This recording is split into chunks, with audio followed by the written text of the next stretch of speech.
The first time. My mother-in-law reviewed our expenses. She said, "You spend too much. I'll control the finances from now on." I stayed quiet, smiled, and opened my laptop. Seconds later, my husband stared at the screen and asked, "Since when do you earn this much?" I found out on a Tuesday in March, at 6:52 in the morning, when Donna called the house phone instead of her son's cell by mistake. I was in the kitchen, still in my robe, pouring coffee into the green mug I'd had since grad school. The phone rang, that old cordless we kept on the counter mostly out of habit, and I picked it up without thinking, the way you do when you've lived in the same house long enough that the motions run ahead of the mind. She started talking immediately, didn't wait for a hello, didn't check who'd answered. She said, "Marcus, I need you to move the money before the end of the week.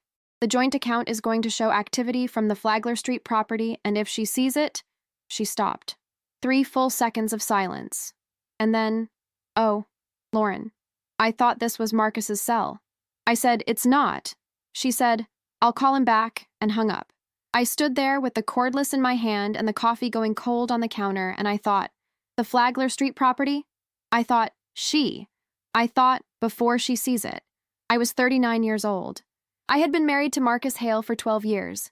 I had a master's degree in financial analysis, a job I'd held for 9 of those 12 years, and a husband who had spent the better part of the last 4 telling me I didn't understand how money worked. I set the phone down on the counter. I picked up my coffee. I went and sat at the kitchen table, and I thought about what I was going to do next. I did not cry. I had already done a great deal of crying in this marriage, and none of it had produced anything useful. How does a woman end up holding the phone while her mother-in-law accidentally blows up a secret she's been guarding for years? How does a woman spend 12 years in a marriage and not know there is a property, an entire property, with an address on a street she's never heard of, in a city where she lives, in her own financial reality, that exists completely outside of anything she was told about? The answer, I know now, is that you end up there one small surrender at a time. My name is Lauren Hale, Lauren Cassidy before I married Marcus, and Lauren Cassidy again now, because some names are worth taking back. I am 40 years old. I live in a 2-bedroom apartment in Coral Gables, Florida, with a view of a canal and a kitchen where no one tells me what to spend. The apartment is 1,400 square feet, and it is the most expensive square footage I have ever occupied, and I paid for it myself, in full, without asking anyone's permission. And that fact still makes me smile every single morning when I look out at that water.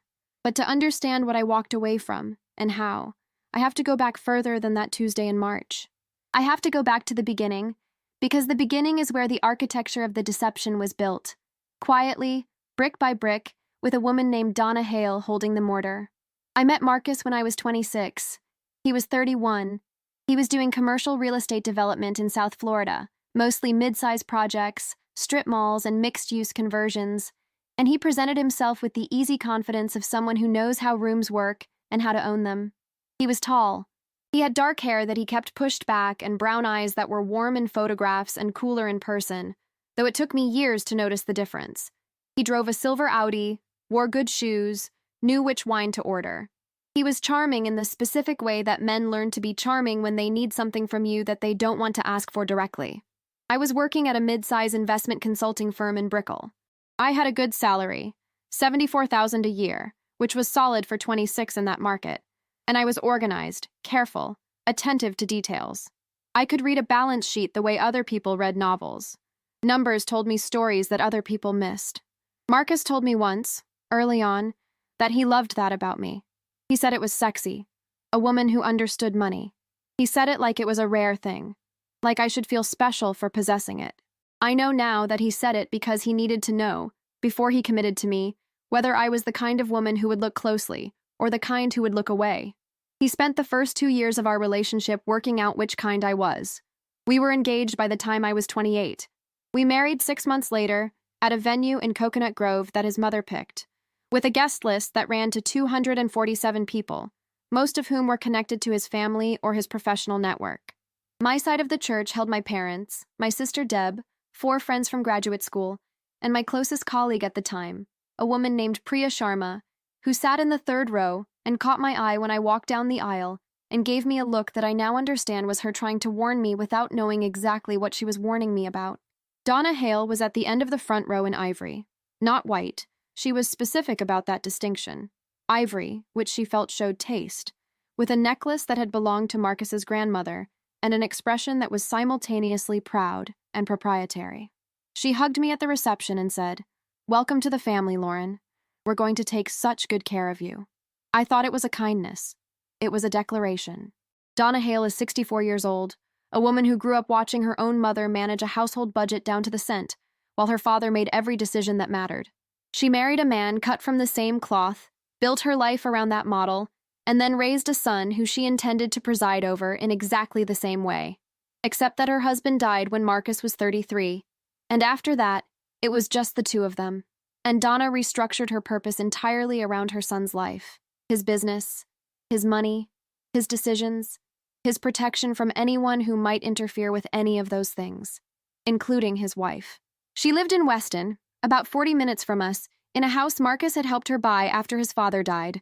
She came to dinner twice a week, minimum. She called him every day. She had a key to our house that I found out about 14 months into the marriage when I came home from work early with a migraine and found her reorganizing my kitchen cabinets. I asked Marcus to talk to her about the key. He said, "She's my mother, Lauren. She just wants to help." That phrase, "she just wants to help," was the framework for approximately 4 years of what I can only describe, with the distance of time and the clarity of a very good therapist, as coordinated undermining. Donna's help came in specific forms. She reviewed our household budget, not because anyone asked her to, but because Marcus showed it to her one evening after dinner in the first year of our marriage, and after that, she simply kept reviewing it as though the task had been formally assigned. She had opinions about everything: our grocery bill, our utilities, what I spent on work clothes, the occasional dinner out with my colleagues. She framed her commentary as concern. She said things like, "I just think there are smarter ways to manage this, and I know Marcus has always been generous, but you have to think about the future, and I'm not criticizing, I'm just saying." Marcus's response, consistently, was to nod, to agree with her in private, and then not tell me the conversation had happened. To occasionally come home and say something like, "My mom mentioned the credit card bill was a little high this month," and wait for my reaction. I gave him the reaction he expected: frustration, defense, the exhausted repetition of the fact that I earned a paycheck too and I was capable of managing my own spending. And he would absorb it and say, I know, I'll talk to her," and then nothing would change. This is a particular kind of gaslighting that does not always get named correctly. It is not dramatic. It is not a single explosion. It is the slow rerouting of your own perception until you begin to wonder if the problem is not the people around you, but the sensitivity of your own instruments. Every time I noticed something wrong, the conversation ended with me feeling like I had overreacted. I wasn't overreacting. My instruments were fine. The problem was that two people had decided, independently or together, and I would not know for years which it was, that the easiest way to manage me was to make me doubt what I knew. In year 3, Marcus's business ran into what he described as a cash flow problem. He came home in October and sat across from me at the dinner table and laid out the situation. A project in Hialeah had gone over budget, a lender had pulled out at the last minute, and he needed to restructure some of the financing. He needed, specifically, to move $40,000 from our joint savings account into a business account temporarily, while he arranged a bridge loan. I asked questions. I asked to see the paperwork on the Hialeah project. He showed me documents, a partial contract, an exchange of emails, a bank statement, that looked plausible to someone who wasn't reading them as carefully as I should have been. I was tired. I had been managing a client portfolio crisis at work for 3 weeks, and I was sleeping badly, and the thought of digging into Marcus's business finances on top of everything else felt like more than I had the capacity for. I agreed. I signed what he needed me to sign. The $40,000 left our account. I never saw a bridge loan document. I never saw the Hialeah project again. When I asked about it 4 months later, he said it had been restructured and resolved, and he'd explain the details when things were less busy. They were never less busy. In year 4, Donna came to Sunday dinner, and while Marcus was in the kitchen, she sat across from me at the dining room table and said she had been thinking. She had been thinking, she said, that she would be happy to take over the management of the household accounts. Not forever, just to help. She had experience with this. She had managed the family finances for decades, and she could see that the current system was creating stress for both Marcus and me, and she felt it would be simpler if she just handled it. I remember the exact quality of the light in that room. Late afternoon, the sun coming through the west windows, the table still set from the meal we hadn't eaten yet. I remember the smell of garlic from the kitchen where Marcus was making pasta that I had done all the prep work for. I remember the way Donna folded her hands on the table like she was about to give a presentation she had rehearsed. I said, "No thank you, Donna. I manage my own finances." She said she didn't mean any offense. I said, "None taken." Marcus came in from the kitchen. He looked at both of us. He could read the room. He said, "What are we talking about?" Donna said, "Nothing. Just chatting." And she smiled at me, and I smiled back. And underneath my smile was something that had been growing for 4 years, something cold and very quiet, that was not yet ready to speak but was definitely ready to listen. What I did not know at that dinner table, what I would not know for another 8 years, was that the question of who controlled the household finances was not Donna's idea alone. It was strategy. If Donna controlled the account I had access to, I would have no independent visibility into where money was going and where it was coming from. I would be dependent on their account of things. I would be managed. What they did not know about me was that I had spent 9 years at that point building a separate professional competency that they had never fully considered. I consulted. I did private financial analysis for individual clients.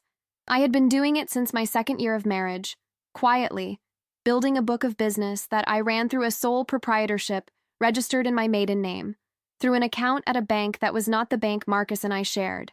I had not hidden it. I had told Marcus about it when I started. He had been dismissive in the way that men sometimes are about their wives' professional interests, when those interests do not seem financially significant enough to pay attention to. He stopped paying attention at the wrong moment. By year 4 of our marriage, my consulting income was $41,000 a year, separate from my salary. By year 7, it was $92,000. By the year Donna sat across from me and offered to manage the household accounts, it was $138,000 annually, and I had investments I had been building quietly, carefully, legally, with the same attention to detail that had made me good at my job in the first place. I was not a woman who didn't understand how money worked. I was a woman who had been pretending, for reasons that I am still not entirely proud of, but which I understand now as a form of protective instinct, that she understood less than she did. The marriage continued. The pattern continued. Marcus's absences became longer and less explained. He traveled for work. He always had. But the trips multiplied. The explanations thinned. A conference in Atlanta that ran longer than expected. A site visit in Naples that stretched into a long weekend. A dinner with a developer in Tampa that he left for at 7 in the evening and came home from at 1 in the morning. And when I was still awake and asked where he'd been, he said the dinner ran long and I could tell by the precise flatness of his voice that he'd rehearsed the answer. I was not asleep by choice. I was awake because I had been awake most nights that month, not from anxiety but from work. I had taken on a major new client and I was doing the preliminary analysis on a significant portfolio restructuring, which meant late nights at my laptop at the kitchen table, numbers and projections spread across 3 monitors. Marcus walked through the kitchen to get to the stairs. He saw me. He knew I was awake and working.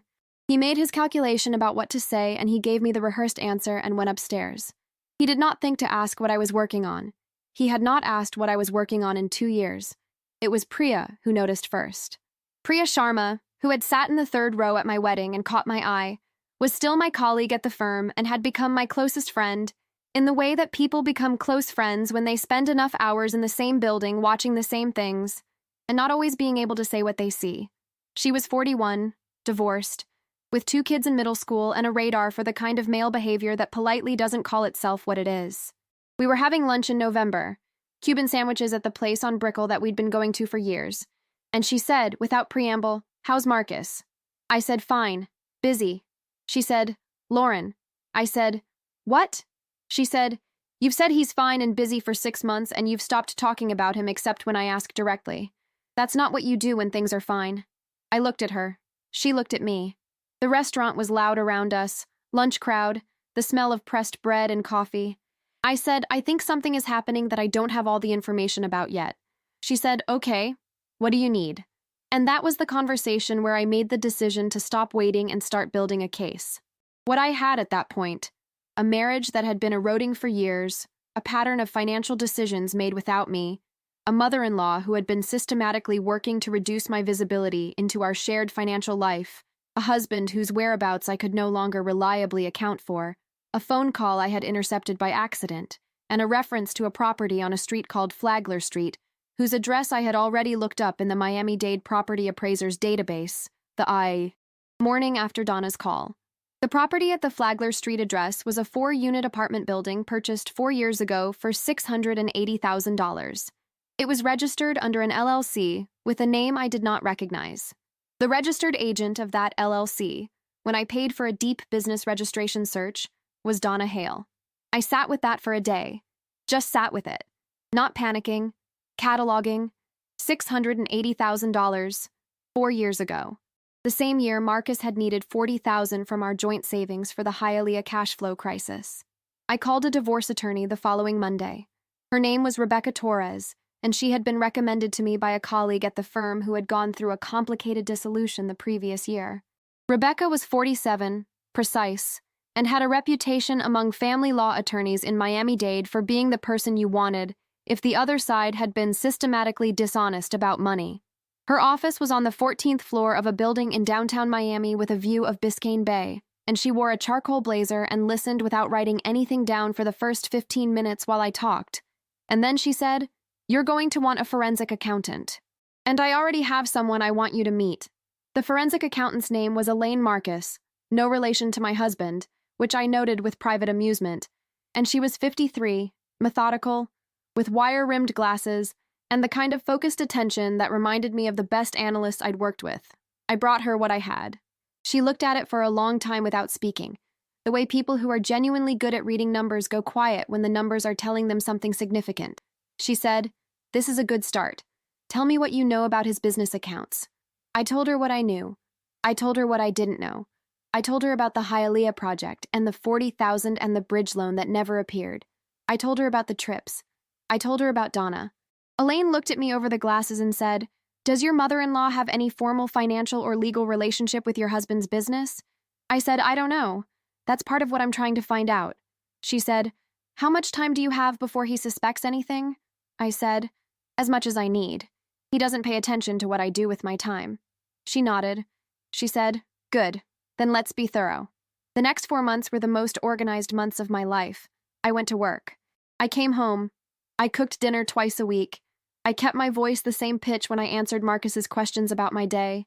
I kept my face the same face when Donna sat across from me at Sunday dinners and asked how the consulting work was going. I answered her the same way I had been answering her for years, briefly, warmly, with just enough information to seem transparent and not enough to be useful to her. I had been giving her that performance for a long time. It cost me almost nothing now. I attended the events Marcus wanted me at, a charity gala in January, a business dinner in February, a birthday party for one of his colleagues in March where Donna was also present, and hugged me and said I looked wonderful and asked, with the specific sweetness of someone trying to read your temperature, how things were going at the firm. I told her things were good. I smiled. I brought her a glass of wine she hadn't asked for, and she thanked me, and we stood together for 12 minutes making pleasant conversation about nothing, and all the while I was thinking about what Elaine had found in the previous week's document pull. There is a particular skill that women in difficult marriages develop without being taught it, without naming it, without being thanked for it. It is the skill of maintaining a surface that holds, of presenting a version of yourself that is believable enough to deflect inspection, while the real version of you moves quietly underneath it, doing the work that matters. I had been doing this in smaller ways for years. During those 4 months, I was doing it with complete intention. Every evening that Marcus was home, I was at the kitchen table with the laptop open. This was not unusual. I had always worked at home, especially during high-volume consulting periods. What was different was what I was actually doing. I was reviewing documents Elaine had sent. I was annotating financial records. I was having quiet phone calls with Rebecca from my car during lunch breaks, with the windows up and the engine running for sound cover, going through procedural questions about discovery and disclosure, and the specific provisions of Florida's equitable distribution statute that applied to fraudulently concealed marital assets. Equitable distribution in Florida begins with the presumption that marital assets are divided equally. What changes that presumption is proof of intentional dissipation of assets, proof of waste, proof of financial misconduct. The burden is on the spouse making the claim, which meant that everything Elaine and I were building had to be tight, specific, and sourced. I was building a case the way I built any analytical report, from the data outward, not from the conclusion backward. what I had at the end of the first month: the Flagler Street property documentation, the LLC registration search, Donna's name on the registered agent records. What I had at the end of the second month: 2 additional properties identified, the same LLC structure, transaction records showing the purchase timing relative to transfers from the joint account. What I had at the end of the third month: full forensic trace of the fund flows across 6 years, partial email records obtained through preliminary discovery motions that Rebecca had filed under seal, and the first documentation of Christine Farrell's name in connection with the Doral property. What I had at the end of the fourth month: everything. What Elaine had found, over those 4 months, was a financial architecture that was sophisticated in its construction and damning in its specificity. The Flagler Street property was not the only property. There was a duplex in Homestead, purchased 2 years ago for $312,000, registered under a different LLC, also with Donna as the registered agent. There was a condo in Doral, purchased 18 months ago for $420,000, registered under a third LLC with a business address that turned out to be a mail forwarding service. When Elaine pulled the underlying financial records through the discovery tools available in anticipation of the divorce proceedings, she found that all 3 properties had been purchased with funds that traced, in part, to transfers made from accounts that were marital assets, not Marcus's business accounts alone, but accounts that included income and investment returns from joint property, restructured through a series of intermediary transactions designed to obscure the source. Total amount of marital funds diverted, across all 3 properties and associated expenses, approximately $940,000 over 6 years. Marcus had been building a real estate portfolio in my name, in our marriage, using our money, and he and his mother had been managing it in secret. The reason became clear in the 5th month of preparation. Elaine found a set of emails, obtained legally through the discovery process that Rebecca initiated when we filed the preliminary divorce petition, between Marcus and Donna, and between Marcus and a woman named Christine Farrell. Christine Farrell was 32 years old. She was a property manager who worked for a firm in Miami Lakes. She and Marcus had been involved for 3 years. She had a lease on an apartment in Doral, the same building as the condo, and Marcus had been paying that lease out of the operating account of one of the LLCs. She had also received, over the 3 years of their involvement, what the financial records described as consulting fees totaling $218,000 paid through the LLC structure, which Elaine traced back to the same pool of diverted marital funds. Christine Farrell was not a background character in this story. She was an active participant. The emails made that clear. There was an email in which Marcus asked Donna to call the house if I was ever out of expected patterns, to keep a connection to the household schedule.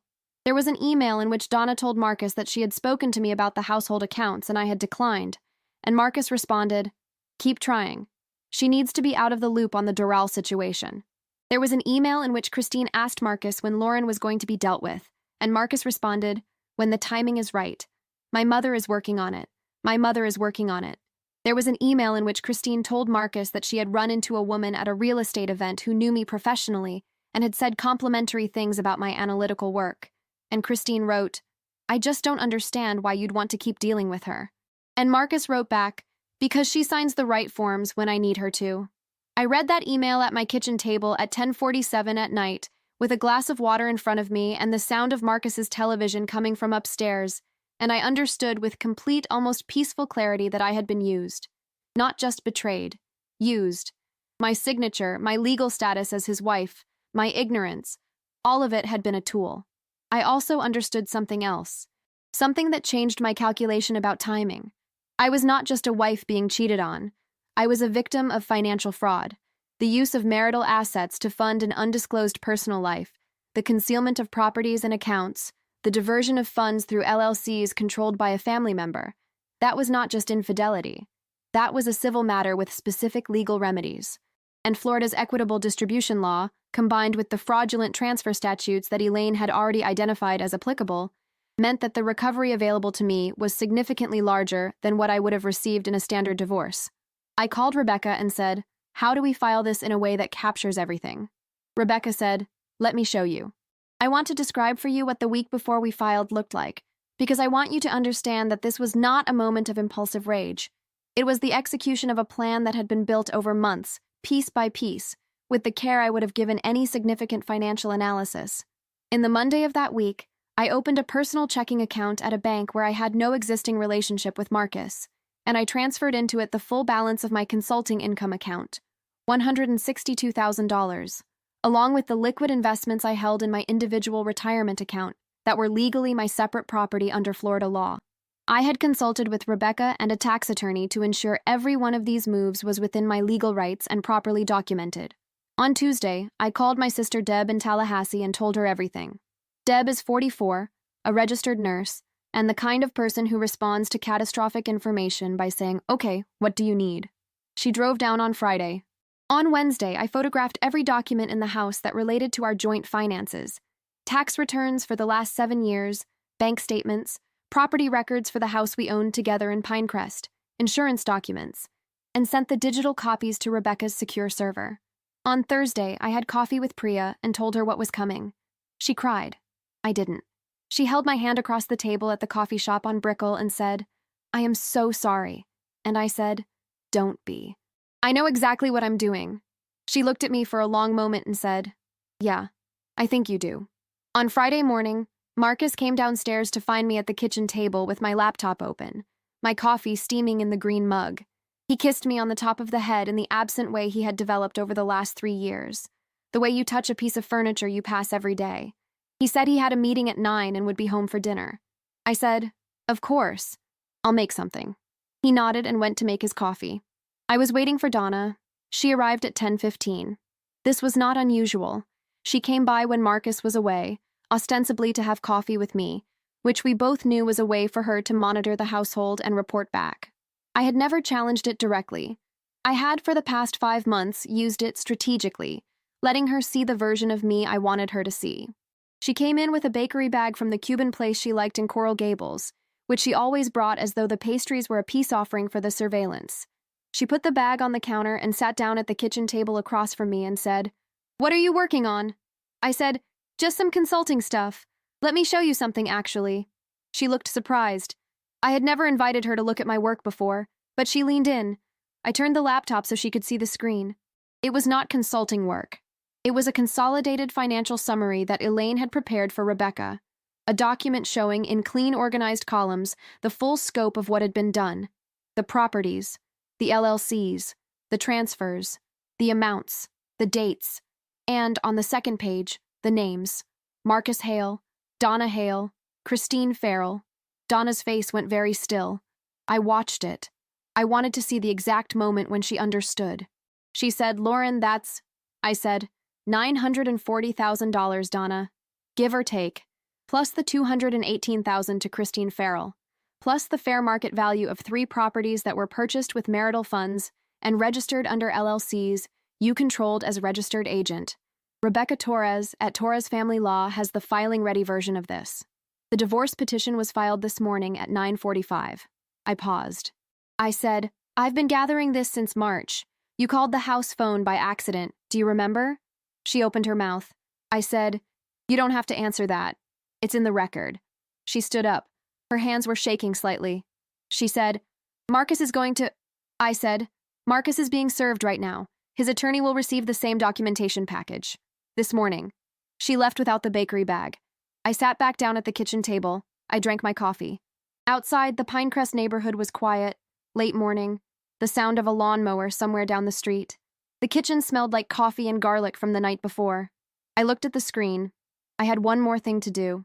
I opened my email and sent a message to the board of directors of Marcus's primary development company, which included 2 outside investors and a business partner, forwarding the same financial summary with a note explaining that I was sharing it in the context of ongoing divorce proceedings and that their legal counsel should be aware of certain activity related to the LLC structures.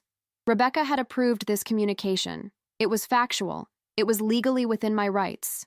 It was also, I knew, the thing that would cost Marcus the most. The Flagler Street property, the Homestead duplex, the Doral condo, those were assets that would be addressed in the divorce. But his professional reputation, his standing with the investors and partners who had trusted him with their money while he was hiding a parallel financial life from his own wife, that was something Donna could not manage, something the divorce itself could not contain. The story would be what it was. The documents would say what they said. People would draw their own conclusions. Marcus called at 11:23. I did not answer.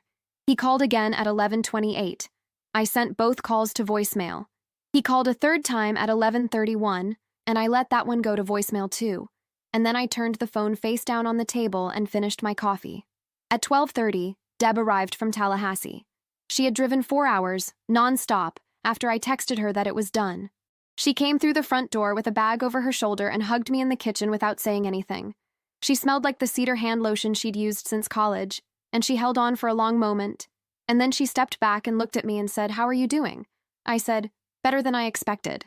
She looked around the kitchen, the laptop on the table, the legal pad covered in my notes, the coffee cup I'd refilled twice, the bakery bag Donna had left on the counter in her haste to get out of the house. She said, "Did she take the pastries?" I said, "No."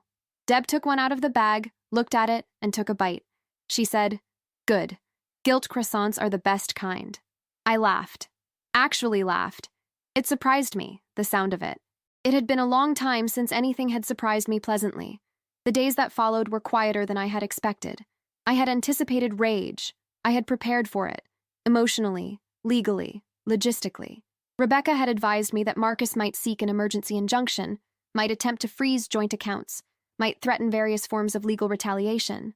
She had also prepared for all of those contingencies, and because I had moved my separate property assets before the filing, there was nothing in the joint accounts that I could not account for, and that was not already reflected in the disclosed financial picture. Marcus tried exactly what Rebecca had predicted. He had his attorney file a motion challenging the forensic accountant's methodology on the third business day after the filing. Rebecca responded with the full documentation trail. The challenge was withdrawn before the hearing. He tried to reach me through mutual friends, calling people we had socialized with over 12 years to tell his version of events. What he found, in most cases, was that I had already been there. Not to campaign, not to perform victimhood, just to have coffee, to be present, to answer the questions people asked me honestly and let them form their own impressions. Priya had quietly reached out to several people in our social circle who she knew well and trusted. What they learned from those conversations was enough. The mutual friends he called mostly didn't call him back. He tried Donna as a channel, having her reach out to my sister Deb to ask if we could all sit down together and talk. Deb, who is 44 years old and has not had a patient who manipulated her in her entire nursing career, said, "There is nothing to talk about," and hung up. The financial disclosure process that followed, through the formal discovery mechanisms of the divorce proceedings, revealed 3 more things that I had not fully anticipated.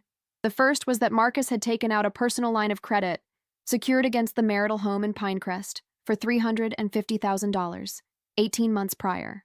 The funds had been used to service expenses related to the investment properties and, partially, to pay for Christine Farrell's apartment and a vehicle she drove that was titled under one of the LLCs. The line of credit was a marital liability. Marcus had assumed I would not find it. He was wrong about what a forensic accountant can find. The second was that Christine Farrell, when presented with the financial evidence showing that her apartment and her income and the vehicle she drove had all been funded through fraudulent transfers of marital assets, decided that her best strategy was cooperation. She provided a detailed accounting of what she knew about the financial arrangements, which was, it turned out, more than Marcus had intended her to know. She had invoiced for those consulting fees. She had records. She had emails. She gave them to her own attorney, who passed them to her in a format that became part of the broader evidentiary record. Christine Farrell had thought she was going to be Marcus's permanent upgrade. She had been told, across 3 years of implied and occasionally explicit promises, that he was working on the situation with his wife, that it would resolve, that she would eventually have the life he had described to her. What she discovered, as the divorce proceedings progressed and the financial picture became clear to everyone, was that the life Marcus had described was not one he could actually deliver. He was not a wealthy man with a complicated marriage. He was a man who had been running a Ponzi structure across multiple relationships and financial obligations, using each one to sustain the others, and the whole thing had been held together by his mother's management and his wife's ignorance. Neither of those things was available to him anymore. The third revelation was a life insurance policy, a $750,000 whole life policy that Marcus had taken out 11 years ago, at the beginning of our marriage, on himself, with me listed as the beneficiary. He had been paying the premiums from a personal account I didn't know about. His attorney, in the course of the proceedings, attempted to have the beneficiary designation changed. The change had been submitted 2 months before the filing, after the conversation I had overheard on the phone. He had tried to move the policy, but the insurance company's processing delay meant the change had not been finalized. The original designation remained in effect. Rebecca said, when she told me, "We'll leave that for now and address it in the settlement." We addressed it in the settlement. The mediation took place in August, 7 months after the filing. It was held in a conference room in Rebecca's firm, on the 14th floor with the view of Biscayne Bay, and Marcus sat across a long table with his attorney, and a look on his face that I can only describe as collapsed. Not the collapse of a man who was sorry. The collapse of a man who had run out of moves. He was thinner than he'd been in March. He had lost, I estimated, about 15 pounds. The easy confidence I had watched him perform in rooms for 12 years, the way he owned the temperature of a space just by entering it, the way he managed everyone's perception of him simultaneously, the way he used charm and deliberate disclosure to make people feel they were being trusted while revealing exactly nothing. All of that was absent. In its place was a man in a good suit sitting very still, and nothing beneath the suit to justify the suit. The business partnership had dissolved over the summer. The two outside investors had withdrawn, citing concerns about the financial disclosures that had become part of the divorce record. The development company was solvent, but significantly reduced. The properties were in the process of being liquidated as part of the divorce, which meant his investment strategy had been neutralized. The personal line of credit was a joint liability that the settlement would require him to resolve. His professional network, which had been his most valuable asset, had contracted sharply. 3 men he had considered close colleagues, men he had lunched with and golfed with and cultivated over years as the kind of relationships that existed to be called upon when needed, had quietly stopped returning his calls. Rebecca presented the terms we were seeking. The other attorney took notes. Marcus did not speak for most of the session. When he finally spoke, he looked at me, not at Rebecca, not at his attorney, and he said, "You planned this." I said, "Yes." He said, "For how long?" I said, "Since March." He said, "The phone call." I said, "The phone call." He was quiet for a moment. Then he said, "Why didn't you just come to me?" I looked at him. I thought about 9 months of silence and documentation and early mornings and late nights and evidence organized in folders on a secured server. I thought about $40,000 and a Hialeah project that never existed. I thought about the email that said she signs the right forms when I need her to. I thought about Donna at my kitchen table offering to manage my household accounts, and the 12 years of Sunday dinners and Christmas gatherings, and the way she hugged me at my own wedding and said, "Welcome to the family." I thought about Christine Farrell asking when Lauren was going to be dealt with. I said, "Because you would have lied to me, and then I would have had nothing. This way, I have everything." His attorney suggested a break. We broke for 20 minutes. When we returned, Marcus had agreed to the framework. The settlement, finalized in October. The Pinecrest marital home sold, with net proceeds after the line of credit resolved divided 60-40 in my favor to account for the diversion of marital assets. The investment properties, Flagler Street, Homestead, Doral, liquidated, with my share of the proceeds reflecting the full amount of marital funds determined to have been diverted. Life insurance policy maintained with original beneficiary designation until the financial terms were satisfied. Marcus responsible for the civil fraud liability arising from the LLC transactions, which I had filed separately and which settled for $420,000. Donna Hale named as a respondent in the civil suit as registered agent of the LLCs through which the fraudulent transfers had been processed.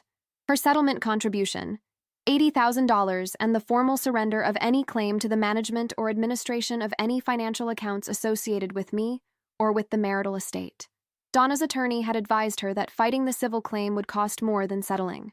She settled, she paid, she signed. There is no version of this story in which Donna Hale got to walk away. Christine Farrell got what she had been promised, Marcus, except that the Marcus she got was the Marcus after the divorce, after the partnership dissolution, after the civil settlement, after the liquidation of the investment properties. He moved to an apartment in Kendall. Christine, who had given up her lease when she expected to move into something better, moved in with him. By all accounts, and accounts reached me through people who knew them both, it was not the arrangement either of them had imagined. Marcus, without the resources and the architecture that had made his life look a certain way, was a significantly less compelling prospect. Christine had believed she was moving toward something. She discovered she was moving toward the consequences of someone else's demolished plan. She had made her choices. She paid for them with the life she thought she was getting and didn't. By November, I was in the Coral Gables apartment. 1,400 square feet. Canal view. Kitchen where I could cook whatever I wanted without anyone counting the grocery bill. A white sofa that Deb helped me pick and that I had wanted for years without knowing I wanted it. I had never been the kind of woman who let herself want specific things, because wanting specific things in that marriage had always been the beginning of a negotiation I was going to lose. Now I wanted the white sofa, and I bought it, and there it was, and no one had an opinion about it. Plants on the windowsill that I kept alive with the same focus I kept everything alive with now. A home office where I ran my consulting practice, which by then was generating close to $160,000 a year, and which I had no intention of scaling back. I was 40 years old. The age felt different than I expected. I had carried the weight of that marriage for so long that I thought I would feel emptied out when it ended. What I felt instead was the specific sensation of standing up straight for the first time in years. Like something that had been pressing down on my shoulders had simply been removed, and the spine that was always there could finally hold itself. Priya came over in the second week with wine and Thai food, and we sat on the white sofa and ate pad see ew out of the containers and talked until past midnight, the kind of conversation that hadn't been possible in years, unscheduled, unperformed, with no one's return time to calculate against. She said, "You look different." I asked her how. She thought about it and said, "You look like you again." I didn't know what to do with that for a moment. Then I realized I did know. I said, "Yeah, I think I do." My sister called every few days. A colleague at the firm named James, who had known about some of what was happening and had quietly covered for me during the most demanding weeks of the legal process, sent a bottle of champagne with a card that said, "Congratulations on your extremely well-earned freedom." I put the card on the refrigerator where the kids' drawings go. I had no children with Marcus. This had been a source of pressure throughout the marriage, from Donna especially, who had wanted grandchildren, and had made her wanting known in the patient, relentless way she made everything known. Now I did not have children with Marcus, and that fact, which I had sometimes grieved during the marriage, felt now like something else entirely. Like I had been, without knowing it, protected from a much deeper entanglement. Like whatever instinct had made me hesitate year after year when the pressure came, that instinct had known something my conscious mind was still working out. The first morning in the apartment, I woke at 6:15. I made coffee. I stood at the kitchen window and looked at the canal, which was catching the early light in that particular South Florida way. Silver and warm at the same time, the water moving slowly between the banks. And I thought about the green mug in the Pinecrest kitchen, the one from graduate school. I had brought it with me. It was on the counter behind me. I had left a great many things behind, but not that. There are things I know now that I wish I had known earlier.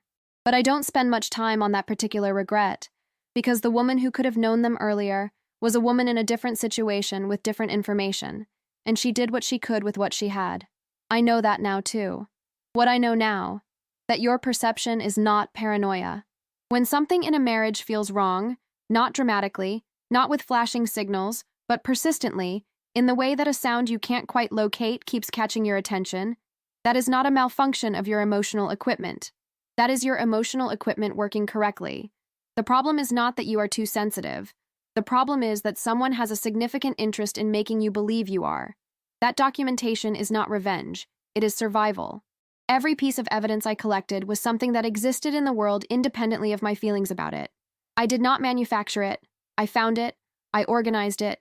I presented it in the proper format to the proper authorities and let it do what evidence does in a system with rules. Documentation is the difference between knowing what happened and being able to prove what happened, and in the world of legal proceedings and financial recovery, the second is the only one that counts. That silence on behalf of someone who has not protected you is not loyalty. It is a gift you give to someone who does not deserve it. Donna Hale had sat across from me at dinner tables for 12 years. Christine Farrell had been in a relationship with my husband for 3 of those years, during which time she had actively participated in maintaining a structure designed to keep me ignorant and compliant. Neither of them was owed my silence. Neither of them was owed my protection. Neither of them received it. That the accomplice is never just the accomplice. This is important, and I want to say it clearly. Marcus could not have maintained what he maintained without Donna. Full stop. She was not a bystander who looked away. She was an architect. She registered the LLCs. She received his calls. She sat at my kitchen table offering to manage my household accounts, to blind me more completely, and looked me in the eye while she did it. She was the reason the system worked as long as it did. When the system came apart, she was treated accordingly. That healing is not about forgiveness. I want to be very clear about this because it is the thing I most needed to hear in the years before I understood it, and I never heard it said plainly. Healing is not the restoration of the relationship that hurt you. Healing is not the charitable reinterpretation of the actions of the people who harmed you. Healing is the slow, unglamorous, daily work of building a life that has nothing to do with whether those people have reflected on what they did or felt appropriately bad about it, or wish they'd made different choices. Marcus and Donna and Christine can do whatever they want with their internal lives. My internal life is not organized around them. That is the healing. The morning I'm thinking about now, the one I return to when I want to feel certain about the choices I made, is a morning in January, a few months into the Coral Gables apartment. I woke early, made coffee, sat at the kitchen table with a legal pad, going through client files. The light came through the window in that clean, early way. The canal was still outside. The coffee was good. The apartment smelled like the candle I'd bought from a shop on Miracle Mile. Cedar and orange, a smell that no one had picked for me, that no one had criticized or redirected. My phone was on the table and it did not feel like a threat. I laughed at something I'd written in the margins of a client analysis. A small joke to myself, the kind I used to suppress without noticing. And the laugh was real and it was mine, and there was no one in the apartment to perform it for, or contain it against or justify it to. That is what I walked away with. Not just the settlement, not just the money, not just the apartment with the canal view. That laugh, that morning. The green mug on the table with coffee in it that I made for myself, for no reason except that I was cold and wanted it. If you have been watching this story, if at any point you thought, I know what that silence feels like, I know what it is to be told you're overreacting when your instruments are telling you the truth, then I want you to know this. What you know is real. What you're feeling is information. The doubt that someone worked very hard to plant in you is not the truth about your perception. It is the truth about their strategy. You have the right to know what is happening in your own life. You have the right to document it. You have the right to bring it to people who can help you act. You are not required to protect someone who has not protected you, and you are not required to forgive in order to move forward. Moving forward and forgiving are not the same thing. One of them requires you to carry someone else's comfort into your own future. The other one asks you only to carry yourself. If this story woke something in you, if any part of it felt familiar, if any part of it made you think, I know this. I've been here. This is my house and my kitchen and my carefully maintained silence. Then leave your comment below and tell me where you're watching from. Tell me what part of this landed. Tell me what you're carrying. And if you know someone who is making excuses for a person who stopped deserving them a long time ago, share this video. Because sometimes we need to see that it is possible, that you can find out the full truth, prepare with precision and patience, and walk away with everything you are legally and rightfully owed, and sometimes more. Leave your like, subscribe to the channel. Hit the notification bell, because this is not the only story here, and the next one is just as true and just as satisfying. We tell stories here about women who decided that the truth was worth more than the comfort of not knowing. Women who stopped doubting their instruments. Women who acted from preparation instead of panic. A strong hug to everyone watching. And remember, you do not owe anyone silence about what they did to you. What you know belongs to you. What you do with it is your power.